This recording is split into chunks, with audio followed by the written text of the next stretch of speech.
What is up, guys? Today we're going to be replacing this air filter on my 2007 6.0 Power Stroke. I've been having a light on the dash that says check air filter, and I didn't really check it, but I looked at it for a sec and it was black. I didn't check anything else, so I'm not sure if it's because of bad filter or if it's because something else. But we're going to replace the filter, see if that fixes the issue. It needs a new filter anyway, so even if this isn't the issue, whatever, at least we'll have a new filter. This is the one I got. This is what they gave me at O'Reilly. Hopefully it's the right one. But I'm gonna open it up. As you guys can see, here it is. White. I'm gonna show you guys the old one after I pull it out. I'm gonna show you guys how to pull it out. I don't even know how to pull it out yet, but we're gonna pull it out, and then I'm gonna show you guys the difference between those two, and then we're gonna throw in the new one. And yeah, that'll pretty much be it. We're gonna see if the light goes away on the dash. If you guys haven't checked out my last video of the truck doing some burnouts and stuff, go check it out, because we're having some issues now. If you guys don't know, I was beating the crap out of this thing. Yeah, we're leaking a bunch of oil, and I might check that in today's video too, because I don't know if it's just the cap for my oil pan, but I'll show you guys. As you guys can see right here, we got a lot of leakage coming from there and off the bottom of the trans. So yeah, not good. But anyway, let's get on with this air filter. So we gotta start by taking out the old one. So we're gonna pop the hood right now. My hood latches like to give out sometimes, so I always get hit in the head. So I might put a stick in there so it doesn't fall if I can find a stick.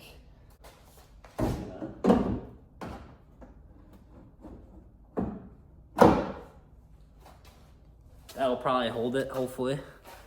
We'll see if it comes crashing down on my head. But anyway, let's show you the air filter. So I had to watch a YouTube video because I wasn't really too sure myself how to do this. But yeah, hopefully this video will get more views to help you guys out. Because I seen the guy's video, he didn't have that many people watching it. So I'm sure people have searched for it, but maybe the title was bad or something, they couldn't find it. So posting this video to help you guys out. Anyways, release the pressure for the coolant is what that guy said. So we're going to do that. As you can see, my coolant's being burned. Like I said, go watch the last video if you want to know why. I pretty much messed up my truck last video, guys. But anyway, let's get right to it. So first you start by popping these pins, I think. But in the video, the guy took out this whole entire thing. So I guess we'll do that too. So first, you just got to disconnect this. And then you're going to unscrew this back here. Then he said spray some W40 on here, wiggle this thing out, and then yeah, you're pretty much home free to pull this thing out all the way. So I'm gonna do that, and I'll show you it when I pull it out.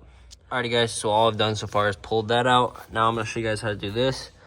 That's an easy little clip, and then you just pull out. And then right here we got some WD-40. It's the weird stuff, I don't know why, so we're gonna see if it works, but spray it right around here. This is the weird stuff. It's like gel, so we might be cooked here, guys, but see if it works. It's supposed to just keep the grommet nice when you guys wiggle it out, but I'm not sure if it's going to work. But now we're just going to wiggle it back and forth. And yeah. Oh, this stuff's stinky. All right, 1 minute, guys. Wiggle it back and forth, and it should just pop out. And there you go, got that out. This probably needs to be replaced too. I don't really know, not worried about it. Anyway, now that we have that out, now we just have to take a flathead, loosen this back screw, not this front one, loosen this back one, and then we're literally just gonna take this, pull this whole thing out, and it's gonna, I don't know if you have to take this part with it, but if you want to, you can. That's literally just sitting down in there that you can go right here and push it forward if you want it out. But we're gonna see if we need to even pull that out, but we're gonna take a flathead to that right now.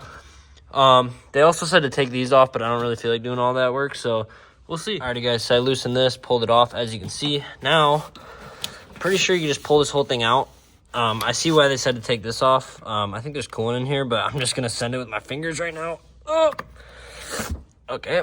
Yep, there's probably, I don't know. Anyway, got that out of the way. Now, I'm doing this one-handed, so if I can do it one-handed, don't be scared to do this, guys, with two hands. All right, one-handed. Can we do it? Oh, that's okay. See, that's why you don't take the clips off yet, guys, but that's fine. And then, yeah, as you can see, we got the old one right here. and it came off. The whole front came off with it, as you guys can see. But yeah, air filter is out. Look at this thing. That's the back, so it doesn't look too bad. Let's see what the front looks like. Once you get these clips off. Oh my gosh. 1 minute, how do you... Oh my gosh, guys, look at that. That is the old one. This is the new one. Look at that difference. I don't think this thing's been replaced since the truck was brand new. Dang, this thing's probably caked. Yeah, okay, well, that just fell on out of there. I might put this in the original Ford housing, but we'll see. I don't know. Because this one doesn't really have... Oh, I guess it does. It has new rubber. That's why I should keep it, I think, guys. But yeah, I'm going to keep this just in case, because this is the OG Ford one. So if you ever want to go back, I would just keep the original. I think that's how we know that this has never been changed, actually, because it's the original Ford. But that's crazy. So yeah, we're going to replace this now. So as these things get old, guys, as you can see, the clips tend to break off. They are really old. They're as old as the truck, you got to remember. So I am just going to zip tie these together really tight because we want to keep this tight. The back is the most important. The front doesn't really matter if air gets through, but the back you want to keep really tight. That's why they got this big rubber seal here. So yeah, make sure that your back connection is really good and really tight and not going to leak. Alrighty, guys, so you guys know I've been having a lot of oil leakage issues. So as you guys can see, I think I found the problem right here on top of the valve cover. You guys can see I just cleaned it off, but it was all oily right here. I don't know that much about engines. I don't even know if that's called a valve cover, but yeah, guys, let me know in the comments what your guys' thoughts, opinions are about this. That's the most I could see, and I think that's where it's dripping off on the bottom, which would make the most sense. But the oil cap is still loose. That's leaking, but that oil that's there on the bottom of the transmission, I think that's where this is coming from, which I've been looking to figure out for a while, so I think we figured it out. But let me know in the comments. I'm liking exploring the truck. I like taking some parts off and looking down in here. So, yeah, I'm also going to be fixing up this wiring while I'm in here because this has been not fixed in a while. As you can see, we got a ground right here that was just wrapped around here. So, yeah, we're going to fix this. We're going to make it all right. And, yeah, I'm going to put this air filter back together. And, yeah, hopefully the code goes away. But anyway, let me know in the comments what you guys think about that oil right there. I don't really know.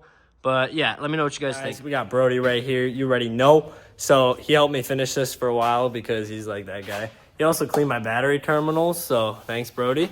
And then, yeah, so we got the air filter back in. We got a bunch of zip ties on it because it wasn't really clamping. So we had to use some zip ties. No worries. Now we're going to start it. It's probably still going to have that code. But, like, what are you going to do? We're just going to start it. And, yeah. This ain't starting. Stop. No air. He forgot to take the wrapper off the filter. I'm just joking. It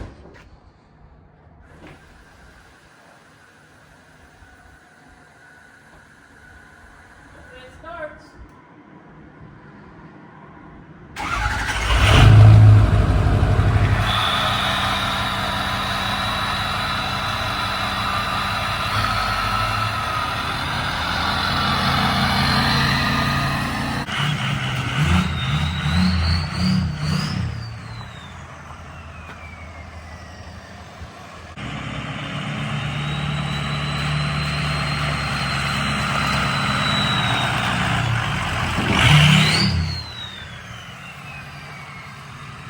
All right, so we'll be starting the auction off probably about I don't know, $5 grand. Max we're taking is 10. This thing's an absolute heap of shit.